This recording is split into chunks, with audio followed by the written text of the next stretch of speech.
What's up, everybody? We're back for the latest edition of the News Pod. I'm here with Free Toaster co-founder Nick Madrid. I am Carlos Caro, your host on the Free Toaster podcast. Every week, we read and review thousands of articles at the intersection of consumer lending, marketing, and technology. And we drop a curated email every week to our subscribers on Wednesdays with a handful of stories that we think are noteworthy. One of the stories this week was the follow-up to TU's acquisition of Monevo. Before we cut to that, I want to pause to thank our sponsors, Bulldog Media Group, Spinwheel, and Fintel Connect. Nick, what did you see when you dug into the TU filings? Cool. Yeah, thanks, Carlos. Our second story was about Transunion's earnings, which seemed pretty good. In retrospect, we probably should have caught this sooner, but it is what it is, and we're covering the news pod, which is great. Before I get there, what's interesting is I have an education in studying financial markets and so forth. For the advent of AI, one of the biggest things that I was taught and realized is there's so much information buried in footnotes. And so as we were going through the actual report for Q1 of 2026, it was interesting to see one particular thing. So buried on page 4 in a footnote talks about the revenue growth assumptions for Transunion overall, and then there's a line item for Monevo, and it says, number 1, sub B, the impact of a Monevo acquisition is expected to be immaterial for Q1 26 and for FY, so for fiscal year 2026. So for the entire year, at face value, it seems like they don't see any material impact to the business. Nick, you used to do, was it buy side or sell side? Yeah, I worked at Bloomberg, and then I have a CFA charter, and I have a master's in finance. So I worked a lot with sell-side analysts in terms of reading their analysts, producing consensus reports. And so I read many, many types of reports like this. Is immaterial a nice way of saying it's zero? It's probably a nice way of saying it, yeah. Yeah, that's how I read it too. Which actually is a little surprising to me, to be honest with you. But we'll break it down here in a second. But I was under the impression, and I'm going to go back to my conversation with Greg, because we had him on the pod last year. But one of the things that stood out to me is the UK Monevo business was rocking, was what I remember. Revenue generating, good business. So my impression was TU was buying that already working business. And then what they were betting on was the upswing and the uptick in the US market with the same technology, just leveraging their relationships in this market. I would have at least imagined a few $1 million, Nick, but maybe in the context of TU's earnings, $5 million in revenue is still immaterial. It's possible. Well, let's do this. Are you okay to drop a bunch of knowledge on me? If I come in with a very just basic understanding of Monevo, and you can help and our listeners kind of unpack that? Yeah, no, I'm happy to. I took some notes. Let's start with just basic notes. So elevator pitch for Monevo is a credit pre-qualification and distribution platform operating primarily in the US and the UK. What is that? Who else does that?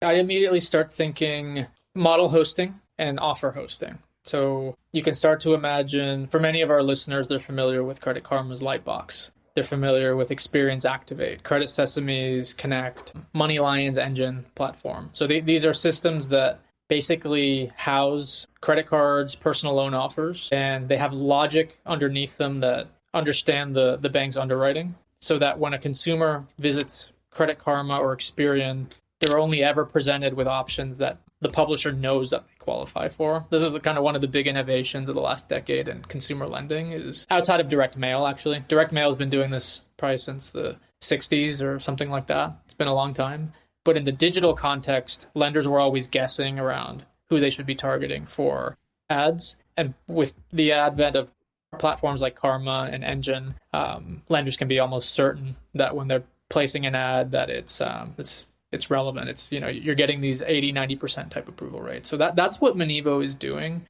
It's the same kind of technology, although they're enabling the long tail of publishers to do the same thing. So let's unpack that. So there's obviously major sites, like LendingTree, NerdWallet, Credit Karma, that have something like this.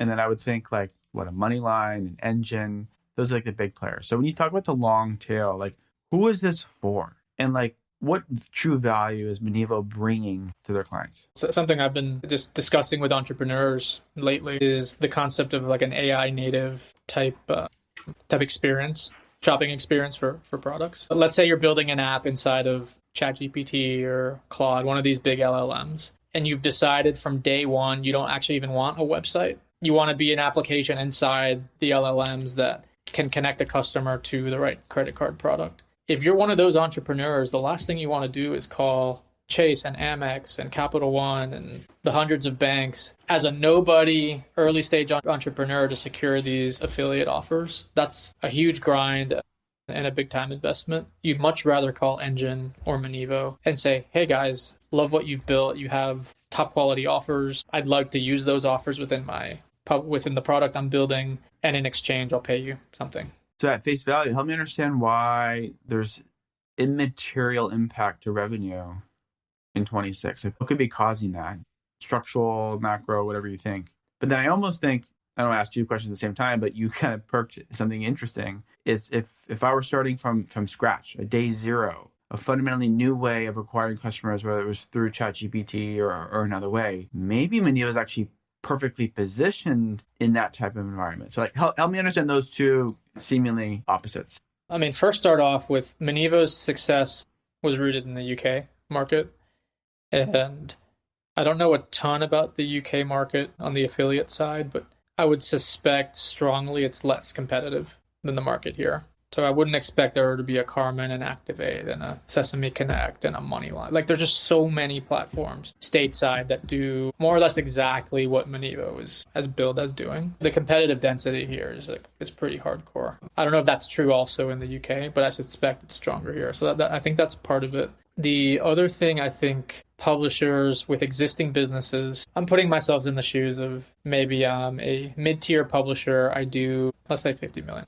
And someone like a Monevo approaches me with this technology. One, I probably already have something like that. Maybe even if it's rudimentary, I have some semblance of a technology because I have to match a customer to an offer, like just to be in business. So I already have something. And two, I've already spent maybe a decade plus building these lender relationships. So then I'm really asking myself, what is incremental that Monevo's bringing to the table that I either can't build on my own or I don't have? Then it starts becoming like a cost benefit for me as a publisher. And where that all nets out depends on how many offers is Monevo bringing me? How much are they charging me for the service? How much better is their offer matching than my native? But those are all like cost benefit analyses that without actually using the product are hard. Like, it's hard to do those on the back of a napkin with confidence without actually purchasing the product itself. So I can see that being a point of friction for publishers. To your second question, the calculus is super different if you're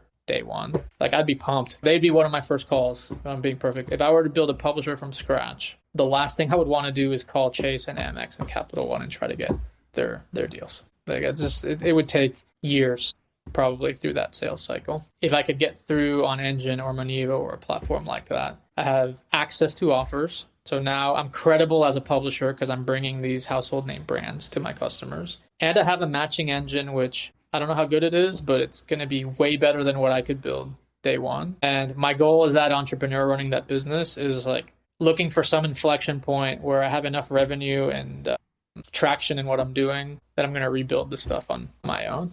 Or I'm going to determine, you know what, that's never going to be my superpower. I'm going to leave that up to Monevo, and I'm just going to build on their base and maybe renegotiate the rev share or whatever over time as you get bigger. But I think it's a no-brainer product for builders. I guess the question is how many people are building in this category? So I'm going to pick up on, I was tongue-in-cheek last week, but I'm going to go with this story. In 6 months, we're going to call you Mr. Carlos, like Mr. Beast, and we're going to do our own thing. So let's actually assume we're doing our own acquisition engine. Why would I go to Monevo versus like a CK or a Moneyline engine? Like, help me understand just a little bit better. Like, why do we go to them? Or do I go to all of them? Like, what do I do? Yeah, no, you actually might make a lot of phone calls. You might call all of them. The experience, the karmas of the world, as far as I'm aware, and this might be changing, but as far as I'm aware, those offer engines only can be deployed inside of their like walled gardens. So there's no outside party karma, outside party activate, as far as I'm aware. Which leaves you with Engine, Monevo, and Eagle Data is another one. Their primary business model is not to build publishers themselves, it's to power other publishers. So you would at least be making those 3 phone calls. And you'd be asking, what offers do you have? How does the technology work? How much does it cost? And you'd be kind of, actually, and Red Ventures, actually, that's another option, Nick. Red Ventures is an example where they own big publisher sites like The Points Guy, which are, super scale, and they white label their offer set to other publishers. So that's an example of a media company that plays on both sides. So I'd be calling all of them. Biggest factor day one would probably be offer coverage more than price. Because if I'm attracting a consumer to my destination, I want to make sure I have a lending option that's good for almost everybody in the credit profile. What are you looking for across all credit scores? Yeah. What exactly are you looking for? Yeah, from like 550 FICO all the way up. Do you have at least 5 credit cards? Do you have at least 5 personal loans? I would ask them to show me almost by 20-point credit bands. Show me what offers you can slot into each of those 20-point credit bands so I can make sure I'm getting comprehensive coverage across all of my segments. And look, there's publishers out there that are subprime only. They know their audiences are only 550 to 650, in which case coverage above 650 doesn't matter. You only care about a specific pool of customers. There's a world where, and I don't know if this is true, but I can think of another offer platform, Nick, while we're on this conversation. Bulldog Media Group, actually, one of our sponsors, they have a lot of concentration in subprime. So if you were to work with them as your offer partner, they're going to do really, really well in subprime cards. And they'll have a few options in prime, but they won't have as much density. So you may decide you want 2 partners, one for cards, one for loans, one for prime, one for subprime. So, but you'd have to negotiate those with the companies to make sure there's no like exclusive commits. You just made me think of another one, potentially SoFi Lantern. Do they play as well? SoFi Lantern, yeah, that to me, I don't know if you can go to Lantern as a publisher to get access to their inventory.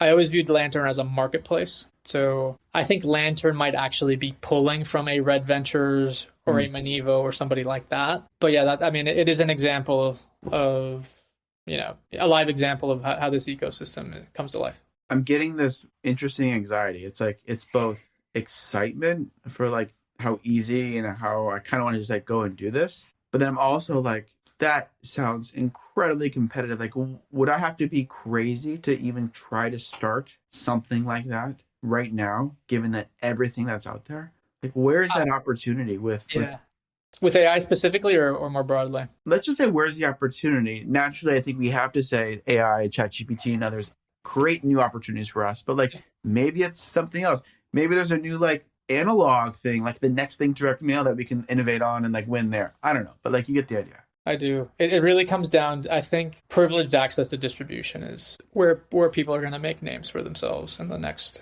let's call it 5 years. I do think it's disproportionately social and AI, and maybe the combination of those two things. And I'll give you a dark horse one, Nick, because I've actually been spending some time thinking about is direct mail. So how you might spin up a publisher in that channel. But let's attack social and AI first, and then we'll come back to mail. And actually reminds me, so the story we covered last week around Mr. Beast. We were a little hard on him on last week's episode.